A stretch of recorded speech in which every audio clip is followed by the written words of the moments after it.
నమస్తే friends, thermometer ఎలా ఉపయోగించాలి, నార్మల్ లెవెల్స్ ఎంత అని ఈరోజు మనం ఈ వీడియోలో తెలుసుకుంటాం.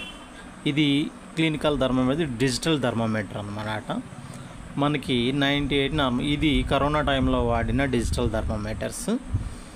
మనము థర్మామీటర్ని పెట్టే విధానం కూడా పిల్లలకి సంఖ్యలో పెడతాము, చేతి కింద. పెద్దలకు కూడా చేతి కిందే పెడతాము. ఎందుకంటే ఇంతకుముందు అయితే ఓరల్గా పెట్టేవాళ్ళం కాబట్టి ఇప్పుడు చంకలో పెడుతున్నాం. పిల్లలకి మాత్రం ఇలా తప్పుగా పెట్టవద్దు, ఎందుకంటే పాదరసం ఉంటుంది కాబట్టి ఇబ్బంది అవుతుందని ఇప్పుడు డిజిటల్ మీటర్స్ వచ్చినవి.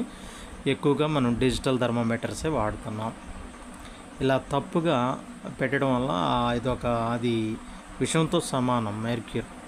ఇప్పుడు 4 హెడ్స్కి ఓరల్గా మనకి ఇలా వచ్చినాయి అన్నమాట. ఆంపు ఓరల్గా మనకి ఈ విధంగా వచ్చినవి. ఇప్పుడు థర్మామీటర్ గురించి మీకు నేను స్పష్టంగా తెలియజేస్తాను ఈ వీడియోలో చూశారు కదా. ఈ యొక్క థర్మామీటర్ చివరి భాగంలో పాదరసం ఉంటుంది.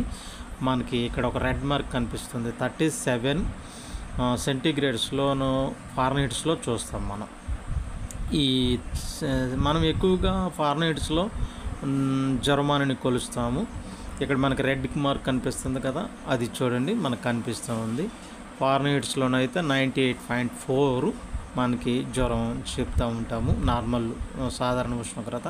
అదే దాంట్లోనైతే 37 సెంటీగ్రేడ్స్లో చూపెడతాం. ఇక్కడ వీడియోలో మీకు కనిపిస్తూ ఉంటుంది, మీకు తెలుస్తూ ఉంటుంది అన్నమాట.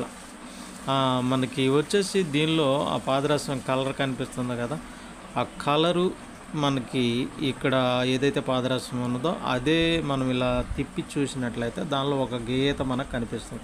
ఎక్కడికుంటే అక్కడికి థర్మామీటర్లో జ్వరం ఉన్నట్లు మనం ఇంట్లో కూడా ఇది పరీక్ష చేసుకోవచ్చు.